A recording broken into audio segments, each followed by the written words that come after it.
Saindo Jesus, como de costume, foi para o Monte das Oliveiras. Uma das razões pelas quais ele foi para lá, na hora que eu estava buscando isso aqui, é que ele orava muito no Monte das Oliveiras. Ele gostava de orar ali. Então, por isso que ele foi para lá para orar. E como eu estava falando com vocês um pouco antes, ele estava querendo buscar forças no Pai para enfrentar aquilo que o aguardava. E os discípulos o acompanharam. Chegando ao lugar escolhido, Jesus lhes disse: orem comigo para que vocês não caiam em tentação. Ele, por sua vez, se afastou um pouco de joelhos e orava, dizendo: Pai, se queres, afasta de mim esse cálice, contudo não se faça como a minha vontade, sim como a tua. Então lhe apareceu um anjo do céu que o confortava. E estando em agonia, orava mais intensamente. Então tem um progresso aqui. A cena vai progredindo. E aconteceu que o suor dele se tornou como gotas de sangue caindo sobre a terra. E é interessante que quem escreveu isso, à sua semelhança, também era um médico, né? O Dr. Lucas. O evangelista Lucas, que é o médico. Agora acho que você pode explicar para a pessoa em casa o significado disso. Então, essa possibilidade, né, ela era até objeto de muito debate, mas mais recentemente, aí nos últimos anos, última década,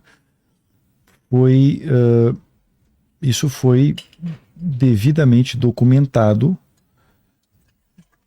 Poucas pessoas, algo bastante raro. Eu, com mais de 25 anos de atuação na área médica, muitas vezes com pacientes em situações de urgência, emergência, eu nunca vi esse fenômeno. E também nunca vi ninguém descrever no nosso meio esse fenômeno. Mas foi descrito. Então, teve até que chamou a atenção uma reportagem, foi em 2017, uma jovem italiana que ela suava sangue, e a partir daí se coletaram dados. Tem uma publicação próxima de 30 pacientes, onde esse fenômeno chamado, até anotei aqui, hematidrose ou hematoidrose é descrito. Então, é um suor de sangue. Quais seriam as causas? Não são totalmente elucidadas as causas, as possibilidades. Mas há registros médicos. Há registro médico. Fala-se, por exemplo, numa situação onde possa haver algum distúrbio, alguma doença hematológica, algum distúrbio de coagulação, poderia favorecer. Um aumento importante da pressão arterial, por exemplo. Alguma fragilidade dos capilares, onde ocorrem as trocas, que poderia naquele momento causar. Mas o que chama atenção é que nesses casos relatados existe uma clara associação com situações de elevadíssimo estresse, angústia, preocupação, situação emocional extrema. Isso foi documentado na maior parte dos casos.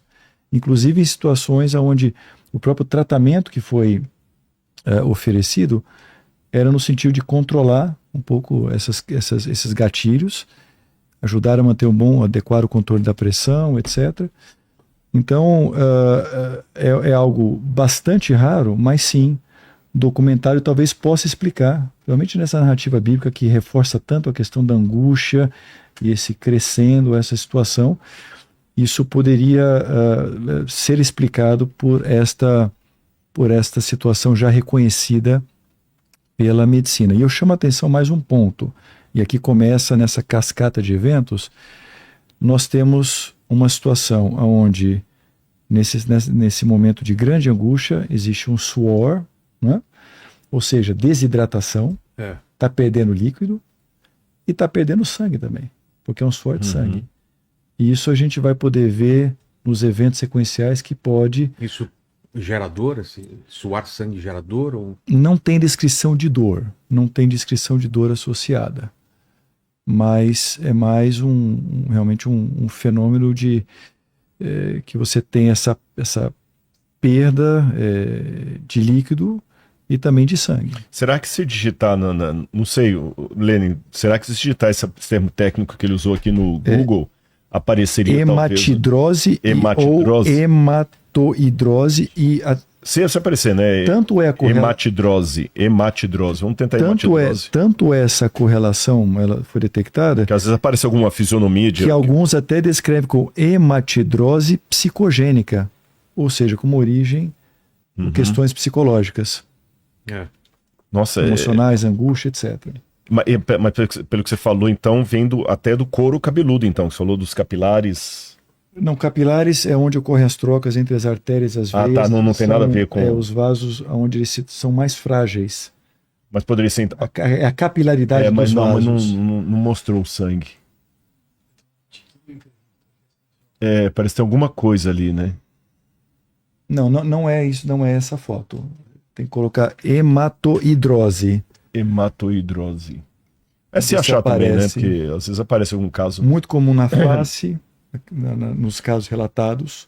E está associado a um elevado estado de estresse. Elevadíssimo. Aparece exatamente as mesmas imagens iguais a essas, nem troca de imagem. Às vezes tem Acho que tem muito de que não dá pra... Mas eu tenho, se quiser Mas de repente eu nem sei se a gente pode mostrar também, porque senão o YouTube pode... só se for muito pesada a imagem. Aqui várias imagens aparecem no Google bloqueadas, assim. E aí você tem que entrar pra ver. Pode mostrar. Não, melhor talvez só se for algum em preto e branco, talvez. Se tiver algum em preto e branco.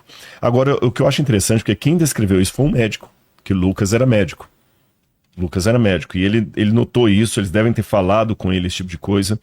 Ele percebeu e todos eles, tanto os evangelhos sinóticos como o evangelho de João, eles vão anunciando assim o progresso da angústia de Jesus tempo após tempo. E ele estava ali no jardim do Getsêmani, orando a Deus com o coração assim apertado, aquela angústia, e ele fala: Pai, se possível, afasta de mim esse cálice. Ele implorou ao Pai para talvez não morrer. Porque eu acho que a dor não era só a dor física, era a dor da ausência do Pai, da ruptura com o Pai. Ele estava como ser humano sentindo uma angústia pior que você pode imaginar. Toda a nossa angústia somada estava no caso dele. Tem alguns casos, mas eu acho que esse aqui não dá para mostrar. Mas, gente, eu vou dar uma dica para eu já vi a foto aqui, ela é bem forte. É melhor nem mostrar. É melhor nem mostrar.